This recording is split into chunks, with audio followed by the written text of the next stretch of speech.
late. Okay, so the introduction of guests. Sorry. Natalie Williams. Zach Snyder. Thank you for being here. Do we need to add any items to the agenda? Okay, teacher input. Community input, we think is going to be one that we know.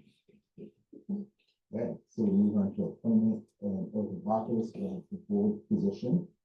There's 3 applicants, Eric. Oh, no, I can't forget last name. Clevenger. Okay, Zach Snyder and Natalie Williams. All the information in the packet. I did talk to Tara. She doesn't qualify because she lives in Shady Cove, but she's host family for the foreign exchange student and has a become welcome Shady Cove and has nothing but great things to say about the school and wants to be involved as much as possible. So I think Dave's going to get her involved in some of the non-official meetings. That the other 2 applicants, do we have any questions? My appoint Natalie Williams or nominate Natalie Williams to the open board position. There's a motion to appoint and a second. Is the way for seconds? We'll start with Ms. Baker. Yes. Ms. Williams, yes, and also Williams. Do I have a seat? So that's you now. Congratulations. We have the oath for you to sign it up available now. Or Yes, it is. I do have a copy. You probably have one that's not accurate. Yeah, oh, okay, okay. Sounds good. So with that kind of rejuggling some of the agenda tonight, we have a resignation from Bruce Baker as a board member and the vice chair. So with that, I will move to accept the resignation of Bruce as board member and vice chair and declare the vacancy for position number 2 with an application through closed for 14 on November 5th. Before taking all this stuff, all of those seconds in the court. The debate is exactly what it is.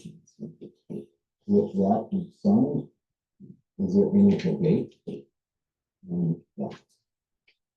Hearing none, then we will start with Mr. Williams. Yes. I go yes. Ms. Williams. Yes. And Ms. Baker.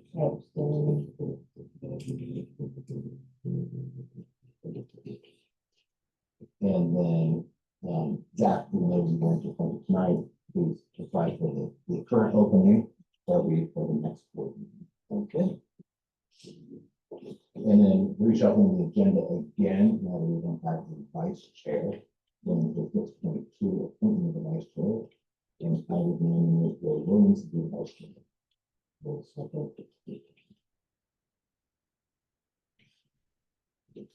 Motion and second. I will start with yes. Ms. Williams. Yes. Ms. Baker. Yes. Ms. Williams. Yes.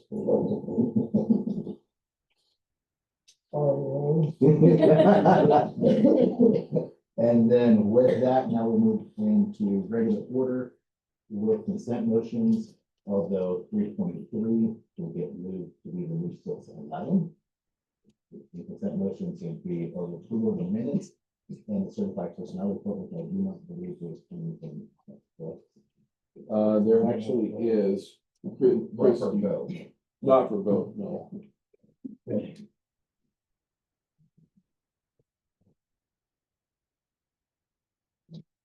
I move to approve consent motions 3-1 through 2. Is there a second? There's a motion to approve 3.1 and 3.2. Need the date. Hearing none, we'll start with Ms. Williams. I did have a chance to read over the minutes from last board meeting, so yes, I did. Okay, Ms. Baker? Yes. Ms. Williams? Yes. And Ms. Williams. Reports to the head for 4.1.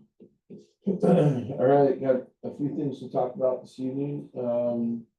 There's been some conversation about whether or not we apply for the next round of seismic upgrades of the district office building and the high school. Essentially, it's a timing, ordeal. The TAP grant can give, if we apply for the TAP grant in February for $25,000, the TAP grant can fund, the upfront engineering costs to do building evaluations on the building, which is somewhere between $12,000 and $16,000 from an engineer. Or the board can decide that they want to front the $12,000 to $16,000 and go through the process, wait for the TAP grant to come in, and reimburse the district to do so. One of the questions that Sherry and I both have asked ZCS is, it's a competitive grant. And so what is the need of a seismic upgrade to those two buildings? They both have to be instructional buildings. We also can fold in an evaluation with that process of the bus barn.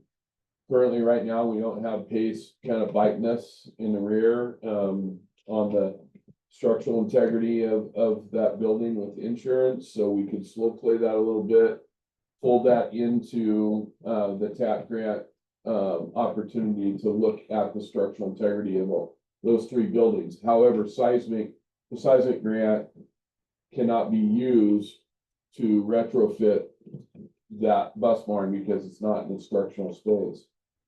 So after talking with Josh about it and Sherry and bouncing some ideas off of Stephen Davidson from ZCS, it's because it's competitive and the focus of seismic upgrades has been on large facilities like gymnasiums, cafeterias, like our NPR, that kind of stuff being a priority. He doesn't know how well we would score on this next round of seismic stuff. So it would be my recommendation that the board holds off on fronting that money. Let's go ahead and apply for the TAP grant in February. And if we get the money, which is pretty much guaranteed, then we can put motion behind things to do building evaluations of the high school and of this building, and then get some more information on the bus barn that will be able to inform us more effectively on what to do with the bus barn. And we wouldn't have to front that money in order to get some type of feedback back on the structural integrity of that building. So in the long term, plans can be made at that point concerning the bus barn. But these two buildings need to be seismically upgraded. They're the only two buildings left on campus. But because we don't have a big space, the chances of being funded that first round is marginal. And so it might take us a couple rounds, but we'll get there and hopefully we'll get it. But my feeling and my recommendation to the board is that we don't need to front the $16,000 to do this before the TAP grant comes out. Let's wait. And we'll use their money instead of ours. So. Did I miss anything?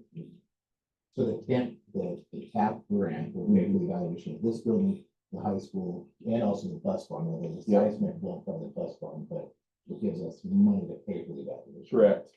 Yep. Correct. And it's 16 to 20,000 probably to have it done up front just for these two buildings, not counting the building over there. And the TAP grant's 25 grand, so we should have enough money from the TAP grant to be able to do the evaluation, the structural engineering evaluation on all three buildings with that grant. Yeah. Good. Yeah. I don't want to front the money. That doesn't surprise So just want to put that out there, that's would be my recommendation. It's not really an action item. I just wanted to kind of fold that back into it so that you know what was going on. I want to say a big thank you to Cycle Oregon and to Josh for leading those fundraisers. There was quite a little money that came into different programs in our community, and just want to say thanks to Cycle Oregon for that. Our Veterans Day celebration is going to be on Monday, November 10th, please mark your calendars. I hope you all can come for that. Bruce, or Butch Lampkin is gonna be our keynote speaker, that day, and so it should be entertaining. He's a good dude, from Grants Pass, so, excited about that, to be able to recognize our veterans in our community. And so we're working on a plan right now, getting that out to everybody. We have a transportation review coming up from ODE that they're essentially doing an audit of all transportation materials, and what we're doing with transportation. Of course, we have a contract service with First Student, and we're gonna partner with First Student on, when they come and do the on-site audit, looking at our records, maintenance records, what we do with transportation, how we communicate, how do we place a trip. I mean, everything top to bottom from the Oregon Department of Ed. There was a audit questionnaire, if you will. It's like 9 pages long. I filled it out.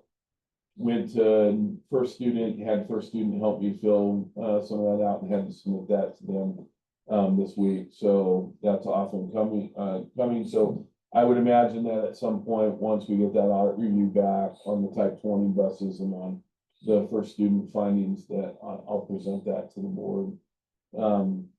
Our service learning project of landscaping out front, we're working on that $5,000 grant right now. The kids and our maintenance staff, along with Christy and Regina, are working on the design of what we're gonna do with low maintenance stuff on the left-hand side of the front here. So when you're standing looking that way, the left-hand side, the right-hand side will be planted in grass. So that's kind of fun. Today, even though he will not be in the informational personnel report, it'll be next month because his name's not on the board agenda. We hired Dustin Thompson as our middle school basketball coach for boys. We met with our girls twice now. I think we have like 9 or 10 girls that are interested in girls basketball, and so making plans to potentially get that off of the ground. High school or middle school? High school. And then the last thing that I'll mention is that Regina might mention this as well, but today we had a high school success meeting with people from the ESD. Essentially, it's a desk audit that they look at our systems and make sure that we're on target, and we have to create narratives and talking points in a virtual space with people from ODE to justify how we spend money with high school success money. And so there's a whole process, and Regina's headed that up with some ESD folks. And today I sat in on that meeting, and it was informative. And I gotta tell you, as we're going through and all of these standards that the state says you have to have, I'll tell you, here in Prospect, we're doing a lot of good things. The things that we have in place are, it's pretty dang comprehensive. And everybody that was involved today walked away from that meeting was like, holy cow, you guys are you're doing well. So pretty excited to be able to meet these people and share with them, say, you're gonna put us in the target, come on, bring it on. We got it. We got some things going in the right direction here. So that was exciting.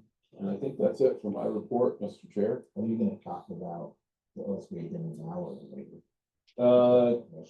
Well, we put it under new, I guess I could talk about it now. So Josh and I went to the legislative update with in Ashland the other night, and we had dinner, and OSBA got up and gave their spew about some things, and I'm sure Sherry could speak to this more than I can, but you know, I know it doesn't take much to turn on the TV and listen to the news, about the direction the state's going financially, and it's not very good. And there's some huge concerns, around funding gaps for schools, funding gaps with safety, funding gaps in the state budget with, some large holes. And right now, currently, there's talk about a potential 5% cut from the first year of the biennium to the second year of the biennium. And we already got our numbers back from High School Success, Measure 98, SIA, and there were cuts on all of those.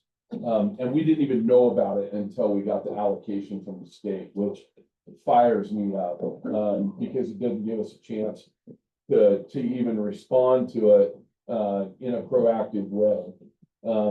Luckily, because we're fiscally solvent, we've been able to, figure that out, and Sherry's a master at moving money around to ensure that we didn't have to cut services. But the reality is as we move down this pathway with money and looking at programs and what we may have to cut down the line, it's very real. And I want to be very transparent. It's very real that we may have to really pull and tighten our belt up, at some point in this biennium, of where we're at with state funding. If they have to cut 5% from the state budget at 11.2 billion, it's $560 million statewide. That's a lot of money.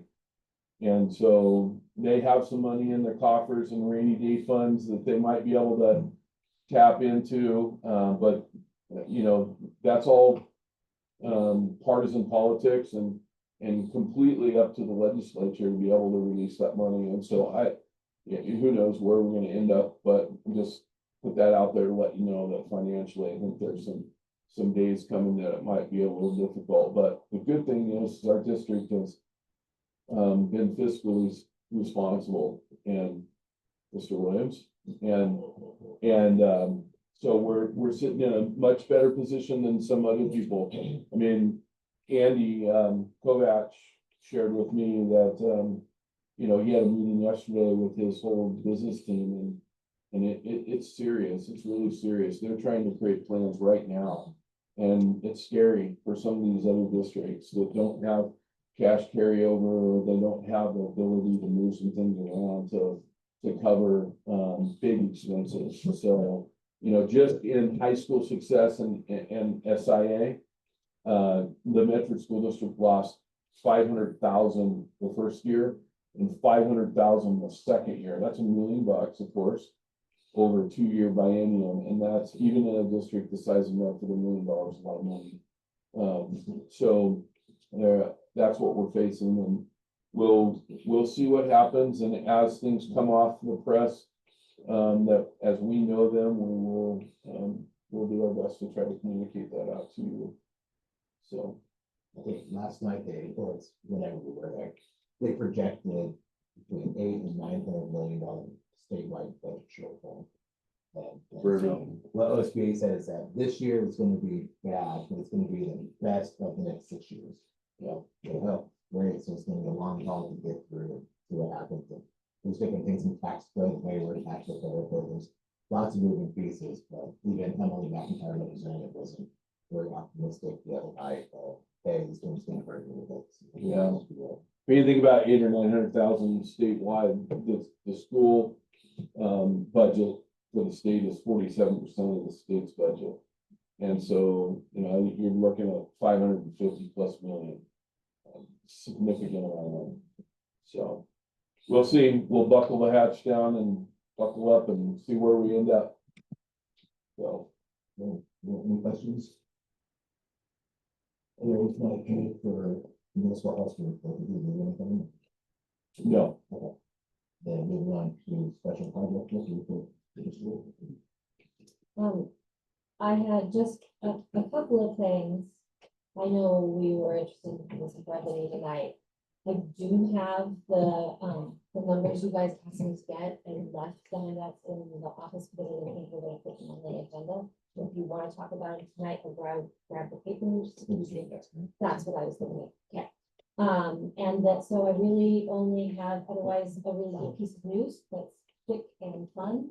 the Master Gardeners of Jackson County awarded us a grant for $400 to put, herb garden outside of, the homeschool building where Kristen has her office.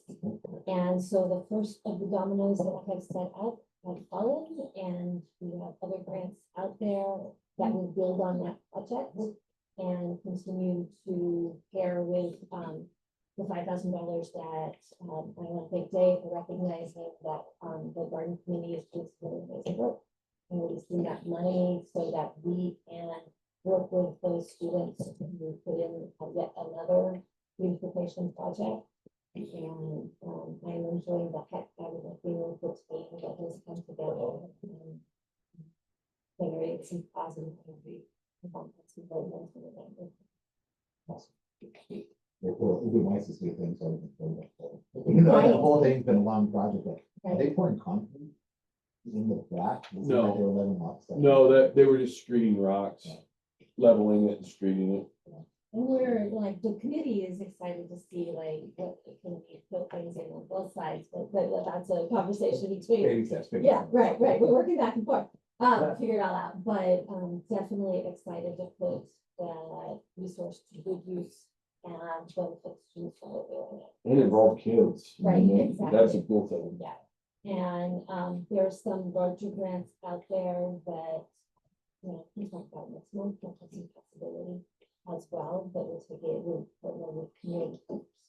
And so I'm super excited.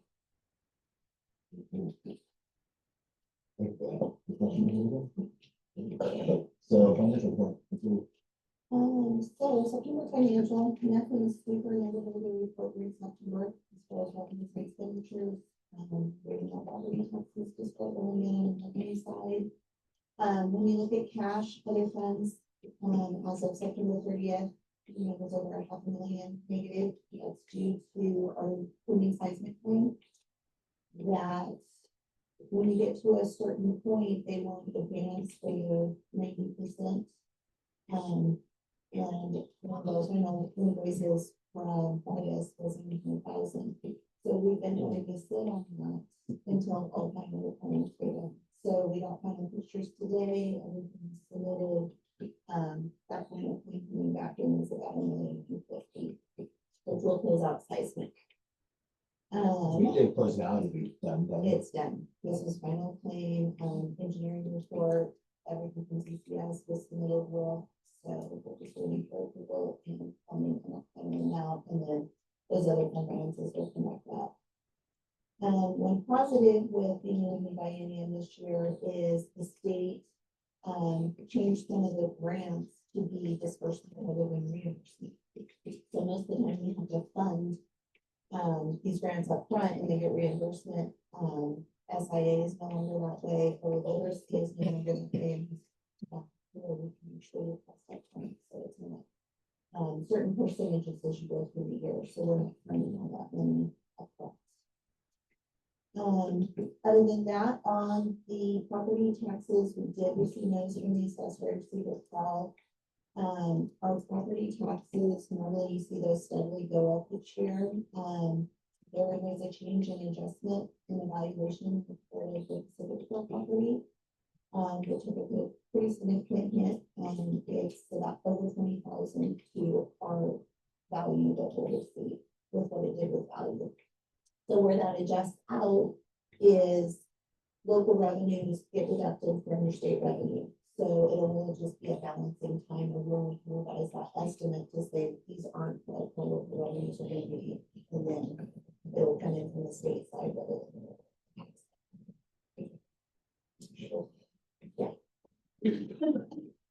But Acuity has finished a draft of the audit. I sent out my revisions. It's currently in their partner review. Corey hopes to present in November, but it likely have to be soon. Officially scheduled in across the state that week in other audits. Hopefully that's acceptable, and she would like to try and put in 30% of this. Her report, I mean, it's very, it's valid, it's fast. If you guys want to hear first. Unless you want to hear first. It was poor, it looks like it. The safe premium audit was completed, we're gonna follow up there. And then we're gonna so I'll take that. School lunch and breakfast program review, every single month, like you think you get one thing off and the next thing hits. I can tell you, the reviews are something every month, so. But they were just cute. Well, this is a different piece of it. This is the procurement. This is all of the purchasing and the vendors you use and how you take quotes, which is why we invested the coalition last year, mid-year, because this was coming. And we are still stuck. We only have one company that delivers here. And so pricing by ourselves is just, it doesn't work. You know that. So we submitted that, there will be a follow back from them after the information I've sent, they'll come back, they'll actually do the review, full invoices, and then go from there. So, that will probably be like, early 2026, I would expect, before that happens. On the school lunch and breakfast side right now, the federal shut down, we're preparing for child nutrition programs, and OEP is, they don't anticipate any disruptions. That's what being communicated there. On the other side of things in the lunch program, last year, for the community eligibility provision, the state picked up the extra 10% to meet the federal rate that the district usually covers to meet community eligibility. The state came in and funded it, so it was 100% federal reimbursement, which equals, right at almost $11,000. At this point, it's unlikely ODE will be doing that this year, but they said they'll review it on a quarterly basis. That's another benefit to the lunch program of, we're going to be back looking at that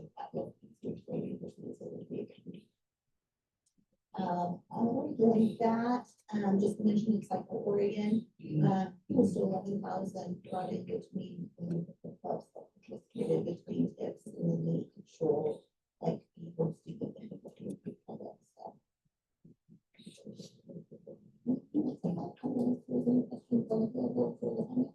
How are we doing with breakfast and lunch?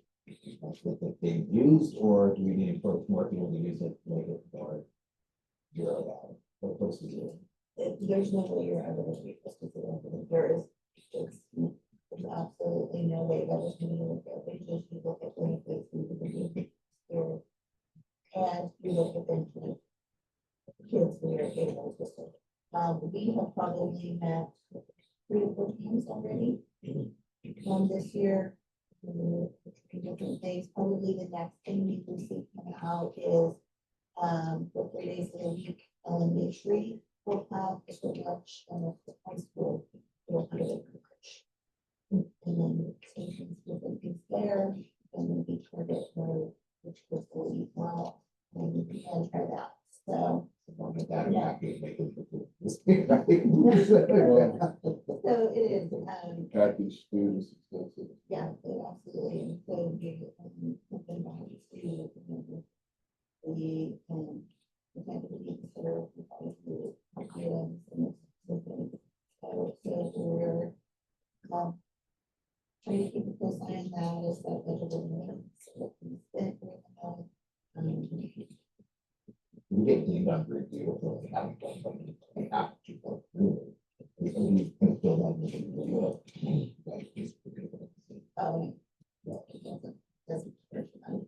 you still have to document what you tried to obtain or you don't have.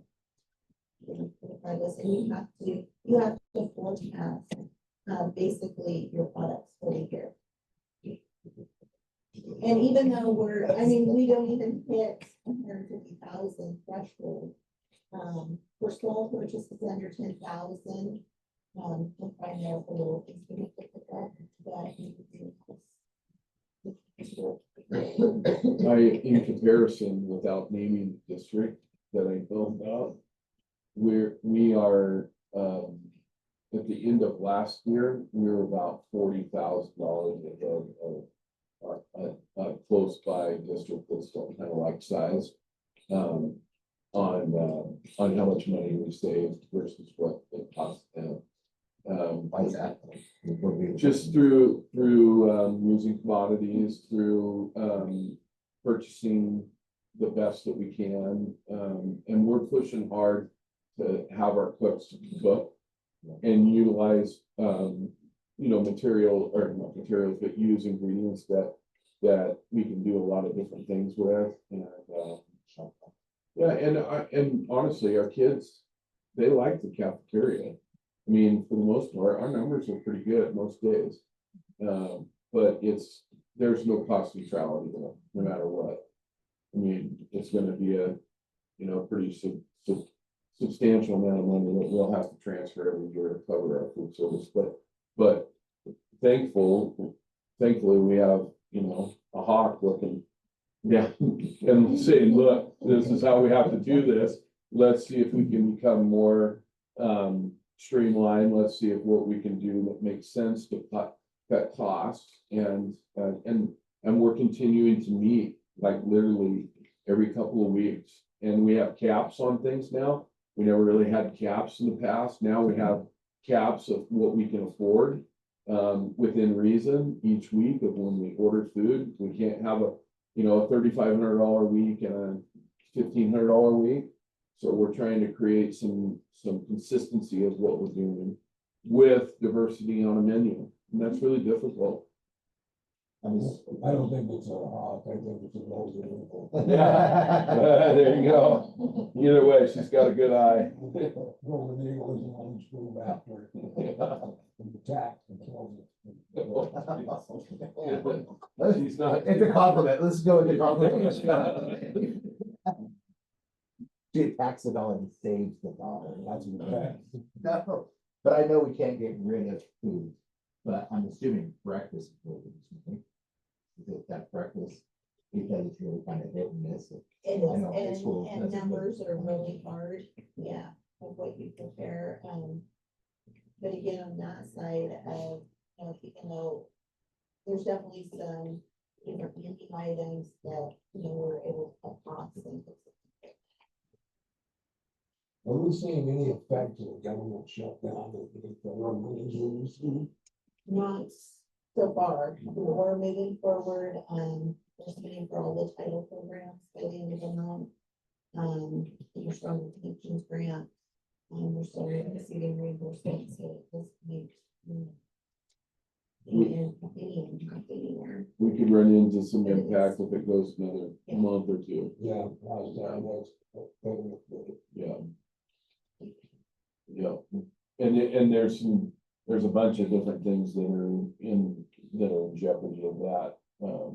The title program is being one, Yeah. for sure. That's linked to staffing, linked to our food service, it's linked to a lot of things. So, fingers crossed, right? We're gonna quit fighting and figure it out. Thanks, Joe. For that. Any other questions? Okay. Moving on to old or informational personal report. Yeah, just, we hired Chrissy Weber and Mary Beth Tressler, as, custodial and classified subs. So now we have a couple of, more people that can help, around that. Some people wanted to work part-time, which was fantastic to find those people, and, we're utilizing both of those ladies right now. We also hired Kathy Morton to oversee our concessions, and she's managing and doing all the shopping for our concessions in our gym during the fall sports, and I believe she will continue to do that through the winter as well. And then our peer observation leaders, extra duty, Christy Bliss and Katie Lonning, and then we also approved extra duty music, elementary music for Katie Lonning to do a music performance with all elementary kiddos. So. Very cool. 5.1 size unit change request. In your board packet, it's just, that is just the review of the change requests. We don't actually have any more change requests. We just included it in, as, that's it. Yeah, and I believe that was approved last month, but at the end of the seismic project, they put this in there at the end for no real reason, I don't think, so, yeah. That's crazy to find a rose on the game, but we're waiting.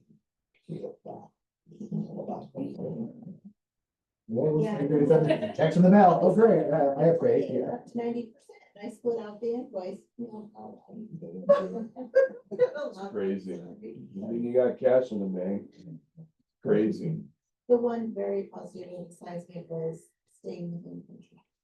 That was a huge thing compared to the last one. Sure was. In fact, we came within, I think we had, it was right around 2,000 of the one that we were actually below. Rather than the district, Rather. and not even the district's 10,000 that was in the initial application too. Do we have any significant surprises? Well, nothing significant. There were a few surprises. I mean, we had above the cooler in the NPR, Yeah. we had a bunch of ceiling joists that were rotten, so we had to replace those ceiling joists in the plywood. We had a bunch of the T111 at the base of above the skirt of the skirt fencing or roofing on the NPR was rotted. It wasn't like 1 or 2 or 3 sheets. It was like 17 or 18 sheets were rotted at the base of that because the seal was gone, and as water over the years had just hit that, the bottom of that T111 was rotten. So what we did was we had enough money in the grant that we replaced all of it with brand new T111 all the way around. One of the other things that was a change that we didn't anticipate was we struggled to get the Tecum panels for the ceiling in the NPR, and they were, the company guaranteed that they'd be there at a certain time. They didn't, and so in essence, what we did was rip the whole roof off. And then we did a manual buildup of the same thing, but we did it manually instead of just in a single panel. So labor was a little bit more there, but the materials were a little less, so it kind of equaled out in cost. One of the other little surprises was, and I don't even know if it was a surprise, because at some point, we're gonna have to redo all the gutters on these buildings, because inside, those gutters are formed off of like a metal press, or what do we call it, that forms metal? No, not CNC, but anyhow, a machine that's a metal brake, and it's formed like a U, and it's got a brake on both sides, and it's pointed in the bottom. Well, those weren't continuous. They were put in 10-foot sections, so there's seams every 10 feet. So when you go around the buildings and you look at the boxed in overhang, in the soffits, there's places where the soffits are rotten because those seams, they're leaking now. And so on the NPR and on those 2 buildings, we were able to replace those and repair the gutters to where they're not leaking, but we've got other buildings that have that problem, so. Are we all put back together in all of the rooms? Yeah, we have just a few things, little things left to do, but essentially, yeah, we're all back together. And we're closing it all out. And there is there's a plaque on the NPR, that's got your names on it. Stuff, so yeah, we're finalizing it. I walked through and there's sort of a construction preschool room. They had to dig out like a 3-foot by 15-foot section, like 8 feet down. And they had to carry all the material out in the building room, Yeah, back and forth, and walked into a huge hole in preschool, and the poor labor guy just laps up and laps up and laps, and now taking her out, we're gonna walk stuff in, and it's crazy. we're scooping it out with a 5-gallon bucket. Yeah. It's pretty rough. I told him, and it came out positive. Yeah, we did well. We really did well. And big shout out to Corey Vitus. I mean, Corey did a lot of, you know, to think about tackling that project and finishing it from the start to end in 6 weeks. Truly, was it 6 weeks? 8 weeks. It was close. It's truly amazing. Yeah. Truly amazing. And so, yeah, big props for him and his company. And if there was a problem, what I loved about Corey is I could get on the phone and he would answer his phone. And he would say, what's going on? And I could lay it out to him what the issue was. And he was Johnny on the spot and he figured out, you know, whatever the problem was. So I really appreciated working with him. Okay, 5.2 bus. Oh, yeah, they moved their stuff out September 30th. We've taken ownership back of our bus barn, so with storage. So we have submitted for reimbursement on the rental agreement. I don't think we've been paid the last 2 months yet, correct? But that's coming, but we got the full 6 months of our 20 grand, so. Prorated Dave. No, it's right to the end. The contract was until October 1st and they moved out to 31st, so. So yeah, that turned out to be really good. So, and I was a little nervous about it, to be honest. But, pouring that concrete saved our bacon the 1 month. Because they couldn't put anything over 5,000 pounds on it for 30 days. So, yeah. I saw him out there cleaning and everything. Oh, man. Yeah. We did in September. How am I gonna explain this to Mr. Williams? That we're gonna be out $3,600. Good thing he was down for the count. I was gonna suggest you just keep the annual. Yeah. Yeah, Okay, 5.3 cell phone policy, second reading. Second read, which I noticed that in the draft, we have all the brackets are still on there. Yeah, so you have to remove the brackets from one of that. As opposed to. In the heading, should I share what you and I talked about concerning instructional hours? So, district computes and turns into the state what instructional hours are. Whether it's 990 hours or 130 hours for credit or 990 for the year or greater. We in Division 22 have to report to the state that those are our instructional hours. We currently don't count lunch, we don't count passing time in the secondary school. We only count the 990 hours and we have like 1,040 or something like that over the course of the year. That being said, instructional hours with cell phone usage, this cell phone policy works. Everything's fine, out of sight, out of mind, not on person, in backpack or in the locker during class is the policy in the law. And because we are, there's some verbiage in the law that speaks about instructional hours. So during instructional hours, cell phones are not used. Well, the instructional hours are only counted by period and by the amount of time that we have kids in class.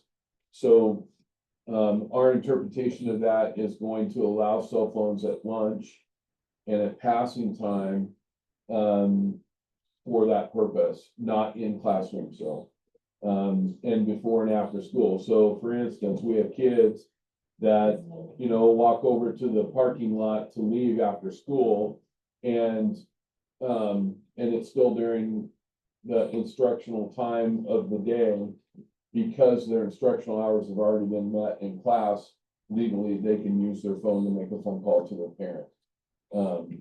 Those kinds of things. So there is some lingo in here that says, if you need to make a phone call during the day, you have an option to come to the office. If it's during class, you have an option to come to class. If it's between class time and you need to call home, then you schedule that.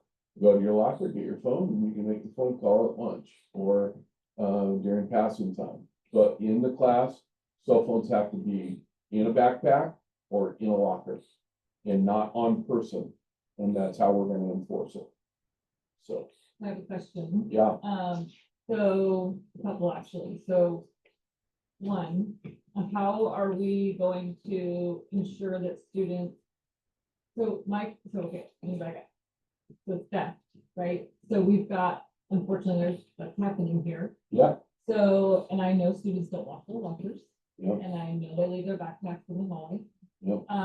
So if we're gonna, it's gonna be more than just enforcing this. It's gonna be a whole training of shifting their mindset, like, if you don't have a locker, you need to get one, because I know there's students who don't have lockers, right? Yeah. So my concern is, what is this going into? January 1st. Okay, It starts advertising now. Yeah. And so that way January first hits the drop dead. Yep. so theft is a concern. Yeah. Because they're not gonna have them with them, they're gonna have them in lockers. So I feel like the school somehow needs to address that problem. Yep, And also, I do see here, it was talking about students that have like an IEP or a 504. Mhm. So how is that, who decides if it goes in the IEP or the 504, the parent? No, SST team or the IEP team. So, Okay, which is parent, teachers, classified staff, kid, if they're of age, the whole team. the whole team will decide if it goes in Yeah. here. And I honestly, I don't see that happening very often at all. I don't think there's anybody that I can think of right off the top of my head that would need to have an accommodation outside of, we have passing time, we have lunch, you can use your phone. I know too, but that's just because of medical. Yeah. So that has to go on their plane. So, There's a couple, yeah, there's a couple. yeah. So, but, okay, so then there's that. So what about, so students that don't have lockers, so elementary doesn't have lockers, and we have some elementary kids. that Elementary don't have phones. So they're not gonna let phones at all. So so it's gonna be a different policy for elementary, which we're not looking to bring them anyway, but I know that they do. Yeah, So, yeah, they shouldn't have them on there. We have a policy right now in elementary anyways. yeah, Out of sight, out of mind, in their backpacks, Yeah. is usually where they keep them. And parents need to know there's liability. You send a kid with a phone to school, you own the liability of that. It's just part of it. But being intentional with our secondary kids mhm, and saying, hey, you gotta lock your locker. You can't jam your locker. I'm in the 7th grade and I've got a 7th grade locker right over here. You can't jam it with a stick. You gotta lock it and get into it if you want. If that's where you keep it. If it's in your backpack and on silent and you have your backpack in class, which is where I would assume kids are probably going to go with their backpacks, mhm, okay, that's perfectly fine. okay. So, I mean, if the phone goes off in the middle of class, the phone gets confiscated. Okay. So, but, it's gonna boil down to, now the board puts this in place, it's gonna really boil down to us being intentional and teaching what these expectations are gonna, what this looks like. And recognizing there's gonna be a few bumps along the way. Nobody's gonna try to give somebody black eye over this. The reality is that we're trying to be compliant, but still engage kids in the process and be real, be reasonable. And some districts are saying, no, instructional hours mean 8 to 4 every day, no phones, period, unless you leave campus at lunch.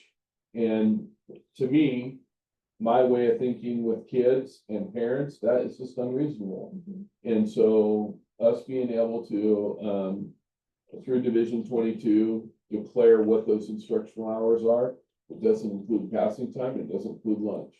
So there's some reasonable respect, two-way respect, and I'll explain that to the kids so that they understand, hey, you're not, you could be in Eagle Point, and some of the other districts are like, nope, Mhm. from this time to this time, this is what it is. And I still contend and still say that it's unfortunately has become the school's responsibility to teach kids boundaries, to teach kids right from wrong. And we still have a responsibility, still a responsibility to prepare students for employment and career readiness. And the reality is we have to teach those expectations that if I have a cell phone, how do I use a cell phone? And when can I use the cell phone? And what boundaries go with the cell phone? When I want to get a hold of Zach during the day, Zach's at work. Zach doesn't own his phone. He doesn't have his phone on him. And so I can't get a hold of him. And I know that when I call him during the day, he knows that he can't use his cell phone with exception to certain times of the day. There are expectations with different jobs around doing that. And it's our job as a school to make those kids, prepare those kids for career readiness. And that includes cell phone use. That includes showing up on time. That includes dressing appropriately. That includes all the things that come with career readiness. The number one thing, like just talking with Dustin yesterday, when we were interviewing him, and we're talking with Dustin Thompson, and he's an employer, he works in the Forest Service, and he hires high school kids for wildland firefighting every year during the summer. The number one thing that he struggles with is kids understanding boundaries. When he says, be there at 8 o'clock and they show up at 8:15, or get off your phone and you're not to be on your phone when we're on the clock, that means don't be on your phone at 8 o'clock, or while you're engaged in work. And so,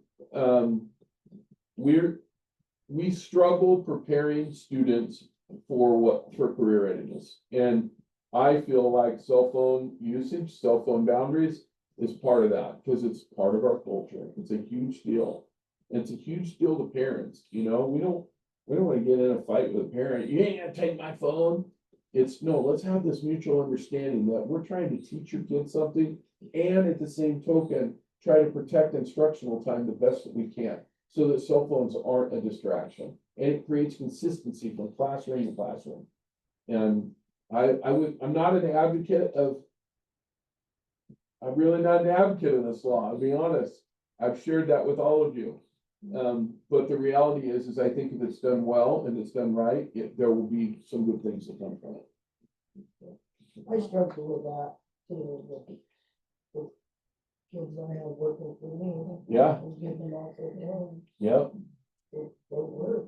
yeah, Maybe I do agree with this. I am concerned about the consistency with staff, making sure that students, every classroom they go to has the same expectation. The students don't say, well, this teacher lets me have my phone sometimes.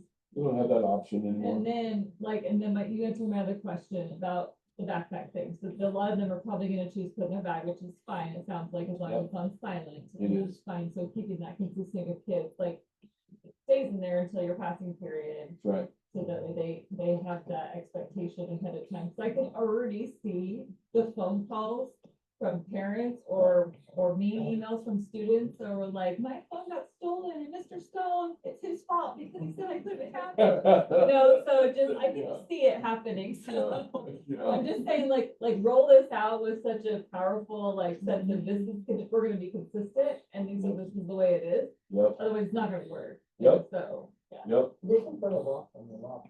they can. absolutely. Absolutely, but the thing is they don't. They leave it open because they have friends, and their friends get in their lockers. Or to keep a combination on the back. Right, yeah. Or it's a pain in the butt to open it, and they don't wanna go through the energy to open it. Right. Even though it's 3 numbers. So it's Left, really right, keeps their brain Yeah. do the thing. They'll still get hacked. Yeah, they all get locks, and then this also has the option, if you don't want the school lock, bring your lock, we just have to have a combination. Yeah. Or the key, Or if they the want a key, key lock. Yeah, I had a magnet, Lizzie has her own lock because we're gonna have a I competition. had a magnet that put on the side of it. Open it. Yeah. I always had the, That's before they have.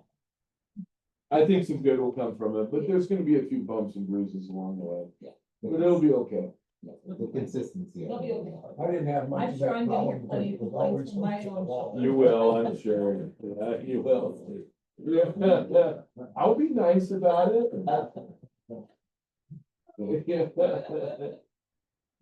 So this is our second reading, so we need a motion and a second. I moved to approve the second reading of the policy on cell phone. No second, any other questions or vote on it? At this time, we'll start with Larry. Yes. Debbie? Really? Yeah. No, I don't, that's good.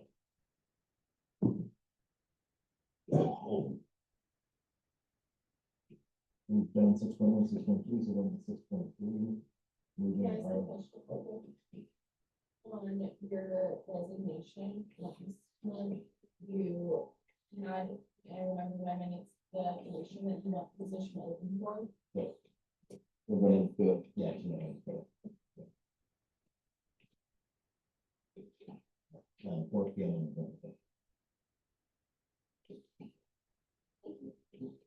Six. Can we just transfer that? Money I was to gonna that ask, one? can we just, so you're, this is good, I mean, automatically. yeah. Yeah, but yeah, so I Can we mean, just transfer? it to- We Yeah. can if he requested. yeah, maybe let's just get it, that's what we proceed with that. If he requests us to do that, we can just roll it over. If he doesn't request it, we can't. Okay. Yeah. So let Jessica know. November board meeting date due to veteran holiday, there's interest to move it. Yeah, just, Monday, November 10th is our Veterans Assembly and Day. November 11th, of course, is a holiday, so we don't have school. So it would be my recommendation, we move the board meeting in November to November 12th. That's a Wednesday.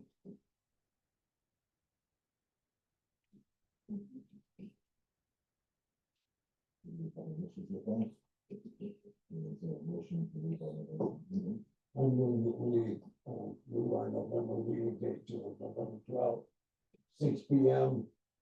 at this location. Second. Looking second, questions to vote on it. And so, it's ready, vote, it's ready, Yes. yeah, just go, and then.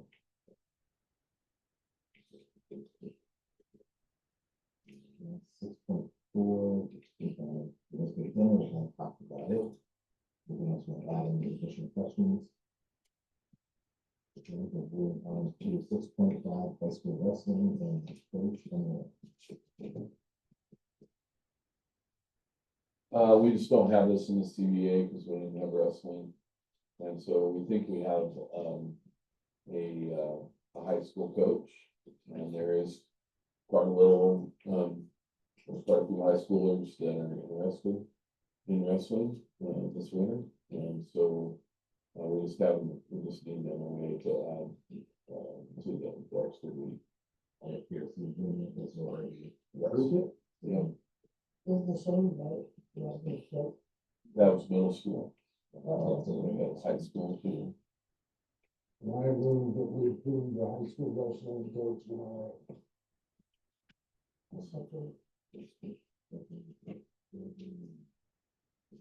Any questions or debate on that? Looks like it'll be group A for high school wrestling coach. Second one is gonna be for the assistant for the high school. Yep. Motion second, and that would be Jake. And so, Joe. Yes.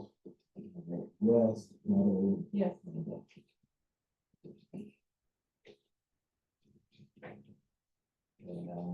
6.6. Concession stand party. This is one I want to bring to the board. I think running the concession stand stuff, and Sharon and I talked a little bit about it, when the concession stand stuff, there's a lot of interest in people doing the slide cards, and they'll use it. And I know talking to people there, even at the front office, when they have to buy an FFA shirt or some stuff like that, just having a card access available. Good, so. I know that there's talk about waiting for the cheer stuff, but I'm kind of hoping that we can get something going with sport, with basketball, which seems to be a good money raiser for us. We need to charge extra slider card, fees and whatnot. Then exploring that kind of seeing where we're at, but it's kind of my hope that. I don't know how we do it, except to ask administration to really heavily explore the possibility of adding that component. As an option for the concession stand. I think and if I step out here, so, I've done a little bit of research on this, and there's some companies out there like Lamella. They charge us like 3.49% plus 30 cents per transaction. So if you spend $10, it costs you, 35 cents plus the 65 cents on the charge and then it's, you know, the school doesn't have to pay for any of the charges. There's school-specific options. The problem is that's outside of our normal payment procedures. It's not part of our budget, that's adopted. So how do we manage the shell game of the budget process, and then what card do you go with? You go with Umpqua Bank, which is now Columbia Bank, I guess now, right?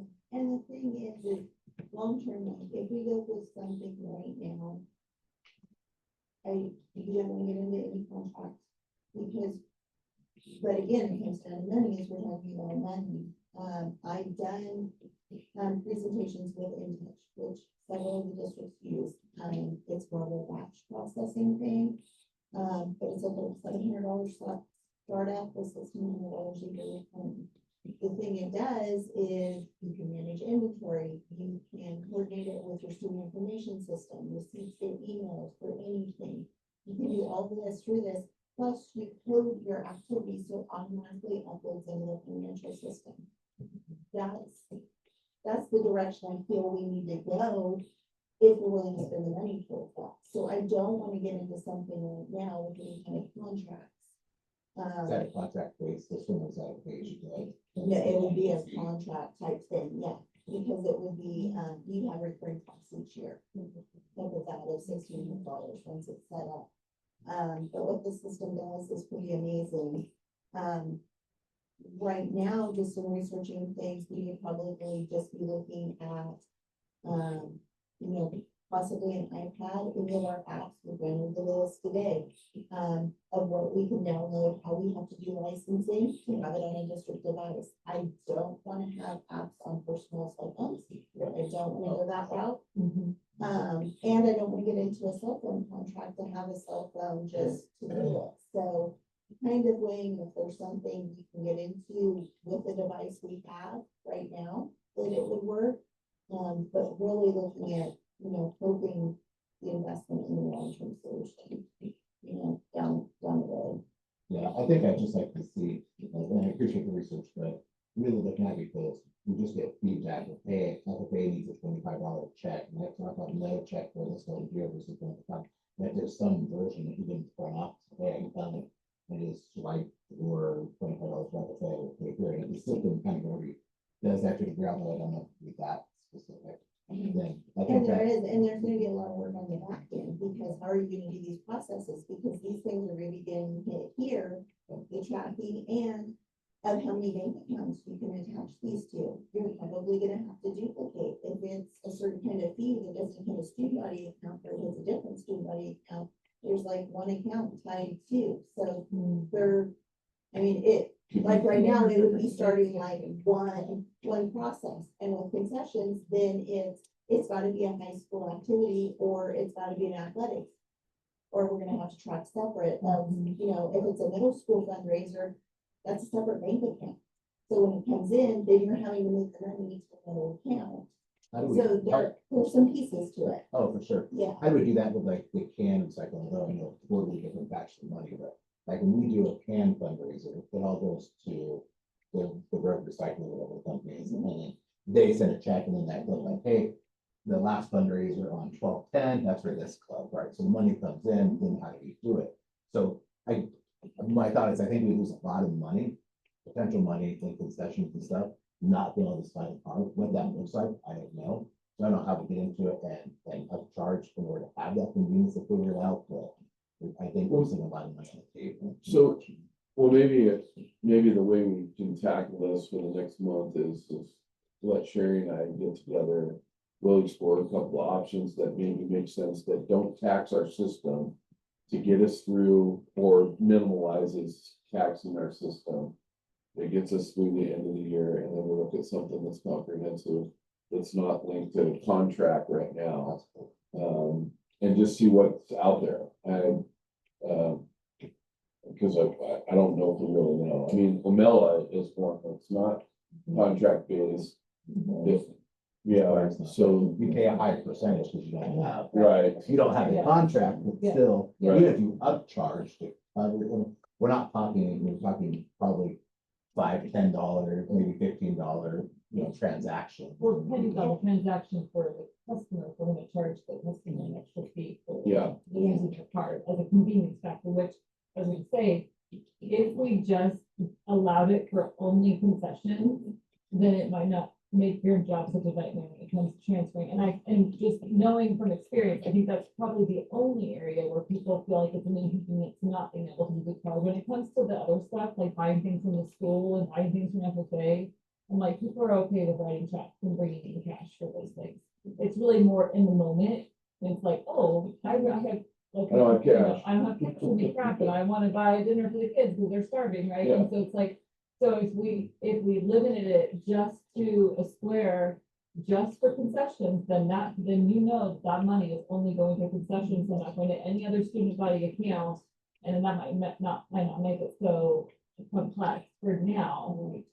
And then just don't allow it on any other transaction, only reserved for Or, concessions. And it gets something quite in a noisy, greenhouse, like, it's fine, but, that type of thing, but But then it's there's dedicated no to way we're one ready thing to roll out into all of these other areas at this point. And with concessions, unless you can build it in to automatically calculate, you're just gonna have to set a flat fee, like it's Absolutely. 75 cents on other, they can't be calculating this, it's just if you use a credit card, Here it is.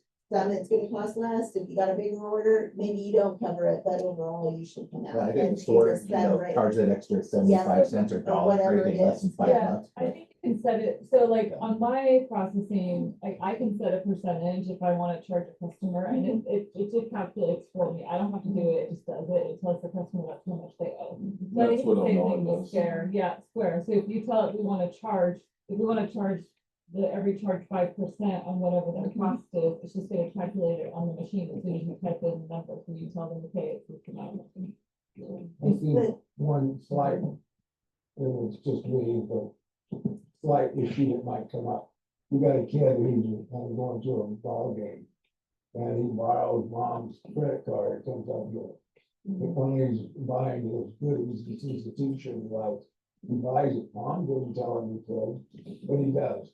She gets the bill in her bill and she denies payment to the credit card company. Then who, It's a fraudulent, yeah, it's a transaction, it's a pain in the ass. I have to do it. we're gonna have to then start policing who has the financial You're ability reported. to use card. And then say Reported. April. Yeah, but I think even that would be probably fewer part of it. Well, yeah. I wouldn't let that be the hindrance to doing No, something. but it though, could be just, isn't it could be They might be another, out $4. another You straw. just have to make sure that we have whoever's charging the money, knows that the card matches with the person. And adults are supposed to be more Yeah, well, supervising, yeah. and they would be the running the system, Yeah, I and not don't- letting a student do it, for sure. Exactly, still don't do that, especially in the crazy of how things go. It's just There like- might be one-off situations. we'll have to For sure. go in. Yeah, that's, What yeah. about an ATM? Oh, shit. Well, that's a whole other world. If you have, you don't own it. Well, there's one over the store. There's one at the cafe, too, because we used to always tell people to go across the way. I like- There's an ATM at the cafe. Yeah. In the bar. Oh, in the bar though, yeah, the one in the bar, yeah. One of these two over there. I've never seen it in the bar. Okay, Yeah, but anyway, I like the idea of going and exploring the different options, so even up charging for it, it's still a huge convenience, it's still, I think it'd be a big money maker, and then without the contract, it turns out not to be, that would come down south.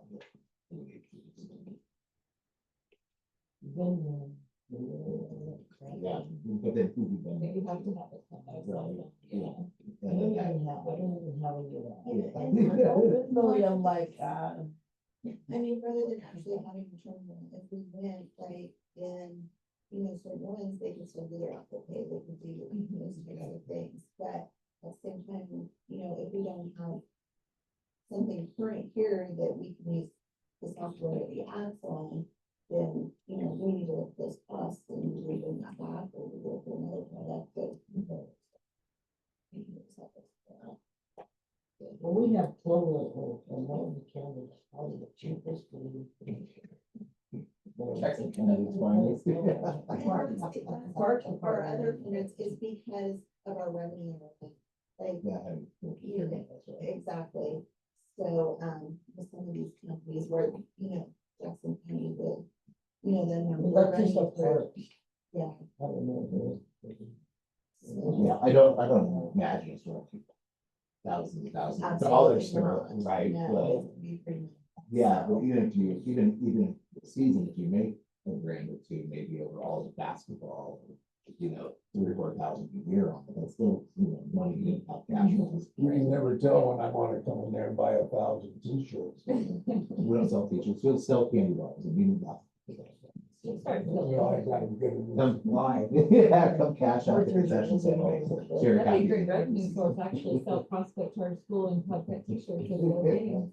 We need some of that kind of stuff. When we had pink out tonight, a lot of it was, I have no cash, I just paid another 50/50, so can you take ours? No, we can't. Within we have that. And so, but even at some point, it would expand, Finner's Gate, someone's coming in, it's citing money for a gate to come in. And so, I don't have cash, great, we take a part, not this one, right? So, there's lots of cash opportunities for farming. Everybody's going cashless. Yeah. And so, It does not take a board action on the request for these things. no, exactly. So, any other questions or debate on that?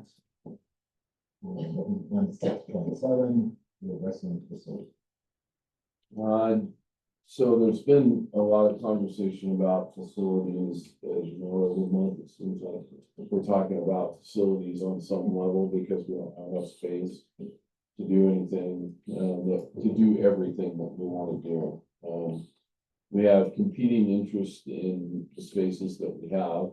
We have a basketball court and a big gym, and upstairs we have an archery club that uses the upstairs area. We have a junior high wrestling program that is gonna roll mats in and out, and then around basketball games, which is not optimal because they don't have their own space, so they can't practice.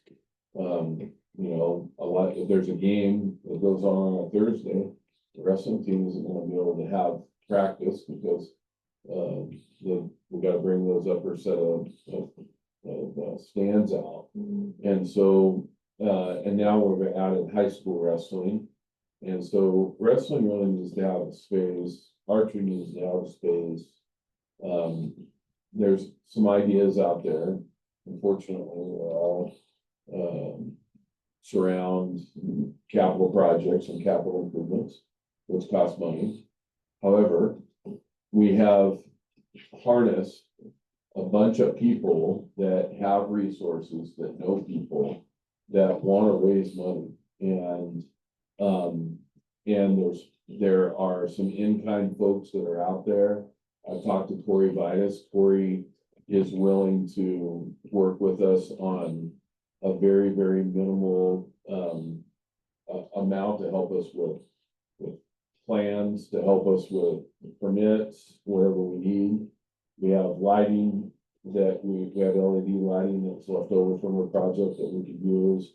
And so there's some passion to be able to finish the upstairs portion of the wood shop and make that a space where we could potentially have different kinds of practices, giving wrestling their own space, potentially utilizing archery up there as well. How big is that? So it's pretty big. It's 30 yards, 35, 40 yards. It's 2,300 square footage wise. So it's pretty good size. And we'd have to put a drop ceiling in it with lights. We'd have to put a heat source in there, with a mini split. So you'd have AC and heat. You'd have to permit it. But we have a group of parents right now that are fired up, and the case in point is this: sometimes you have to give people, just cut them loose and say, okay, well, go see what you can do. And I think we're at that place with this group of parents that are super passionate about wrestling and getting wrestling going here in Prospect. And it's not one or two. There's about 10 parents, and they're connected to the greater region, and resources and people that have skill sets that can fundraise money. They think they can do it for 15 or 20,000. Corey thinks that if we did it the right way, could probably finish that for 15 to 20,000 as well. So my recommendation or I guess my request of the board is to say, hey, if the district didn't put any money at this, they didn't throw a dime at it. They just said, hey, you got a set of parents that want to fundraise and they want to develop that as an additional space above the wood shop. It's already been approved. We went back and looked at all the plans. It's already approved for weight limits and everything else. There's no issue there. We would have to file for a mechanical permit, electrical permit, and also a construction permit, even though we're not changing the footprint, but we are putting in a drop ceiling. And so Corey could help us file for the permits, and he thinks he could get them. It's not gonna cost $5,000 or $6,000 for permits. So I guess the request, whether we get it done now, whether we get it done in 2 years from now, whatever, my request from the board is to say, okay, give us approval to fundraise and start working on that project over there. And wherever it ends up is wherever it ends up. No question. Yeah. Did, at one point, which was still in discussion potentially about maybe figuring out how to purchase that property over by the old church where that building is that's empty, to use that for these such things and roll that in the. Yeah. Yeah, we spent 4 months on that. Okay, you just didn't look out. And it's an incredible building. It's 12,500 square feet. Yeah, The environmental liability, the board felt like at the time, the liability of that was a little difficult to take on at that point in time. I think it comes back into the conversation at some point because of the bus barn situation. And to rebuild a new shed where the bus barn is, you're looking at 700, 500, 400,000, depending on what it is that you want to do. Corey gave us a bid, a 40 by 80, which is smaller than that building for, I think it was 450,000. We could buy that building for 200 grand or maybe cheaper.